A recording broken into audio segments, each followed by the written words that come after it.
Cricket ಜಗತ್ತಿನ interesting ಸುದ್ದಿಗಳನ್ನು quick ಆಗಿ ಹೇಳ್ತೇನೆ ಕ್ರಿಕೆಟ್ ರೌಂಡ್ ಅಪ್ ನಲ್ಲಿ. ನಾನು ಶಾಂತ. ನೀವು ಸುದ್ದಿಯಾನದ ಸಬ್ಸ್ಕ್ರೈಬರ್ ಆಗೋದಕ್ಕೆ ಮರಿಬೇಡಿ. ಸಂಜು ಸ್ಯಾಮ್ಸನ್ ರಾಜಸ್ಥಾನ ತಂಡವನ್ನ ತೊರೆಯುತ್ತಾರೆ ಅನ್ನುವಂತ ಮಾತುಗಳು ಕೇಳಿ ಬರ್ತಾ ಇವೆ. ಸೀಸನ್ 18ರ ಅಂತ್ಯದ ಬೆನ್ನಲ್ಲೇ ಆಟಗಾರರ ವರ್ಗಾವಣೆ ಮಾಡುವಂತ ಟ್ರೇಡ್ ವಿಂಡೋ ಓಪನ್ ಆಗಿದೆ. ಈ ಅಡಿಯಲ್ಲಿ ಸಂಜು ಸ್ಯಾಮ್ಸನ್ ನ ತಂಡಕ್ಕೆ ಕರೆತರೋಕೆ ಚೆನ್ನೈ ಸೂಪರ್ ಕಿಂಗ್ಸ್ ತಂಡ ಮುಂದಾಗಿದೆ. ಈ ಸೀಸನ್ ಅಲ್ಲಿ ಚೆನ್ನೈ ಕಳಪೆ ಪ್ರದರ್ಶನ ನೀಡಿತ್ತು. ಇದಕ್ಕೆ ಬ್ಯಾಟ್ಸ್ಮನ್ಗಳ ವೈಫಲ್ಯವೇ ಪ್ರಮುಖ ಕಾರಣವಾಗಿತ್ತು. ಹೀಗಾಗಿ ಬ್ಯಾಟಿಂಗ್ ಸ್ಟ್ರೆಂತ್ ಅನ್ನ ಹೆಚ್ಚಿಸೋಕೆ ಮುಂದಾಗಿರುವಂತಹ ಸಿಎಸ್ಕೆ ಸಂಜುಗೆ ಗಾಳ ಹಾಕೋಕೆ ಹೊರಟಿದ್ದು, ಸಂಜು ಜೊತೆಗೆ ಫ್ರಾಂಚೈಸಿ ಮಾತುಕತೆ ನಡೆಸಿದೆ ಎನ್ನಲಾಗ್ತಿದೆ. ಇಂಗ್ಲೆಂಡ್ ವಿರುದ್ಧ ಟೆಸ್ಟ್ ಪಂದ್ಯಕ್ಕೆ ಟೀಂ ಇಂಡಿಯಾ ಪ್ಲೇಯಿಂಗ್ 11 ಹೇಗಿರಬೇಕು ಅಂತ ಭಾರತ ತಂಡದ ಮಾಜಿ ಕೋಚ್ ಆಗಿರುವಂತ ರವಿಶಾಸ್ತ್ರಿ ತಿಳಿಸಿದ್ದಾರೆ. ಇವರ ಪ್ರಕಾರ ಭಾರತ ತಂಡ ಮೊದಲ ಪಂದ್ಯದಲ್ಲಿ 6+2+3 ಸೂತ್ರದೊಂದಿಗೆ ಕಣಕ್ಕಿಳಿಬೇಕು. ಅಂದ್ರೆ ಇಂಗ್ಲೆಂಡ್ ಬೌಲರ್ಗಳನ್ನ ಎದುರಿಸಲು ಟೀಂ ಇಂಡಿಯಾದ 6 ಬ್ಯಾಟರ್ಗಳು ಇರಬೇಕಾಗಿರೋದು ಅನಿವಾರ್ಯ. ಇನ್ನು 2 ಆಲ್ರೌಂಡರ್ಗಳನ್ನ ಸಹ ಆಡಿಸಬೇಕು. ಇನ್ನುಳಿದಂತೆ 3 ವೇಗಿಗಳು ತಂಡದಲ್ಲಿರಬೇಕು ಎಂದಿದ್ದಾರೆ. ಇನ್ನು ಟೀಂ ಇಂಡಿಯಾ ಪರ ಕೆಎಲ್ ರಾಹುಲ್ ಹಾಗೆ ಯಶಸ್ವಿ ಜೈಸ್ವಾಲ್ ಆರಂಭಿಕರಾಗಿ ಕಣಕ್ಕಿಳಿಯಬೇಕು ಎಂದಿದ್ದಾರೆ ರವಿಶಾಸ್ತ್ರಿ. ಕೆಎಲ್ ರಾಹುಲ್ ಅನುಭವಿ ಆಟಗಾರ. ಇದರಿಂದ ಭಾರತ ತಂಡ ಉತ್ತಮ ಆರಂಭ ಪಡೆಯೋಕೆ ಸಾಧ್ಯವಾಗುತ್ತೆ. ಇನ್ನು 3ನೇ ಕ್ರಮಾಂಕದಲ್ಲಿ ಸಾಯಿ ಸುದರ್ಶನ್ ಹಾಗೆ 4ನೇ ಕ್ರಮಾಂಕದಲ್ಲಿ ಶುಭ್ಮನ್ ಗಿಲ್ ಕಣಕ್ಕಿಳಿಯಬೇಕು ಎಂದಿದ್ದಾರೆ. ಇನ್ನು ವಿರಾಟ್ ಕೊಹ್ಲಿಯಿಂದ ತೆರವಾಗಿರುವಂತಹ ಸ್ಥಾನವನ್ನ ಗಿಲ್ ತುಂಬಬಹುದು ಎಂದಿದ್ದಾರೆ. ನಿವೃತ್ತಿಯ ಹೊರತಾಗಿಯೂ ವಿರಾಟ್ ಕೊಹ್ಲಿ ಇಂಗ್ಲೆಂಡ್ ಸರಣಿಯ ಮೇಲೆ ನಿಗಾ ಇಟ್ಟಿದ್ದಾರೆ. ಕೊಹ್ಲಿ ಲಂಡನ್ನಲ್ಲಿರೋ ತಮ್ಮ ಮನೆಗೆ ಟೆಸ್ಟ್ ತಂಡದ ನಾಯಕ ಶುಭ್ಮನ್ ಗಿಲ್ ಹಾಗೆ ಉಪನಾಯಕ ರಿಷಬ್ ಪಂತ್ರನ್ನ ತಮ್ಮ ಮನೆಗೆ ಕರೆಸಿಕೊಂಡು ಮಾತುಕತೆ ನಡೆಸಿದ್ದಾರೆ. ಈ ಸಭೆ ಯಾವುದರ ಬಗ್ಗೆ ಎಂದು ವರದಿಯಲ್ಲಿ ಸ್ಪಷ್ಟಪಡಿಸಿಲ್ಲ. ಮುಂಬರುವ ಸರಣಿ ಬಗ್ಗೆ ಅಥವಾ ಗಿಲ್ ಮತ್ತು ಪಂತ್ ಯುವ ತಂಡವನ್ನ ಹೇಗೆ ಮುನ್ನಡೆಸಬಹುದು ಎಂಬುದರ ಬಗ್ಗೆ ಚರ್ಚೆ ನಡೆಸಿದ್ದಾರೆ ಎನ್ನಲಾಗಿದೆ.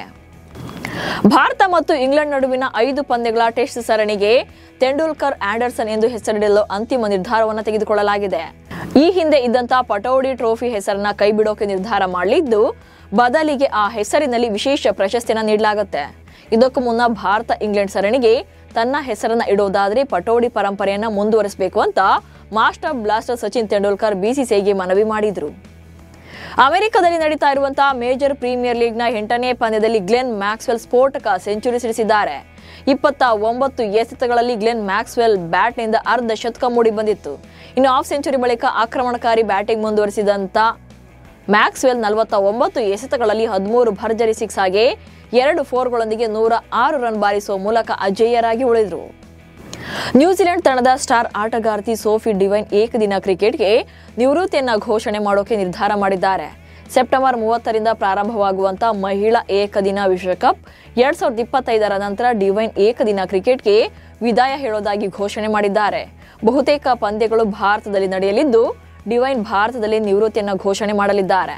ಇವರು ಆರ್ಸಿಬಿ ಮಹಿಳಾ ತಂಡದಲ್ಲಿ ಸ್ಟಾರ್ ಆಟಗಾರ್ತಿಯಾಗಿದ್ದಾರೆ. ಕಳೆದ ವರ್ಷ ಜುಲೈನಲ್ಲಿ ಅಂತಾರಾಷ್ಟ್ರೀಯ ಕ್ರಿಕೆಟ್ನಿಂದ ನಿವೃತ್ತರಾದಂತ ಜೇಮ್ಸ್ ಆಂಡರ್ಸನ್ ಮತ್ತೆ ನಾಯಕನ ಪಟ್ಟ ಅಲಂಕರಿಸಿದ್ದಾರೆ. ಲಂಕಾಶೈರ್ ತಮ್ಮ ತಂಡದ ನಾಯಕನಾಗಿ ಜೇಮ್ಸ್ ಆಂಡರ್ಸನ್ ಅವರನ್ನು ನೇಮಕ ಮಾಡಿದೆ. ಮುಂದಿನ 2 ಕೌಂಟಿ ಚಾಂಪಿಯನ್ಶಿಪ್ ಪಂದ್ಯಗಳಲ್ಲಿ ಇವರು ತಂಡವನ್ನು ಮುನ್ನಡೆಸಲಿದ್ದಾರೆ.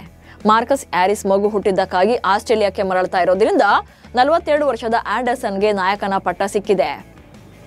ಅಂತಾರಾಷ್ಟ್ರೀಯ ಕ್ರಿಕೆಟ್ ಮಂಡಳಿ ಮಹಿಳಾ ಏಕದಿನ ಬ್ಯಾಟಿಂಗ್ ರ್ಯಾಂಕಿಂಗ್ ಪಟ್ಟಿಯಲ್ಲಿ ಭಾರತ ಕ್ರಿಕೆಟ್ ತಂಡದ ಉಪನಾಯಕಿ ಸ್ಮೃತಿ ಮಂದಾನ ನಂಬರ್ 1 ಸ್ಥಾನಕ್ಕೇರಿದ್ದಾರೆ.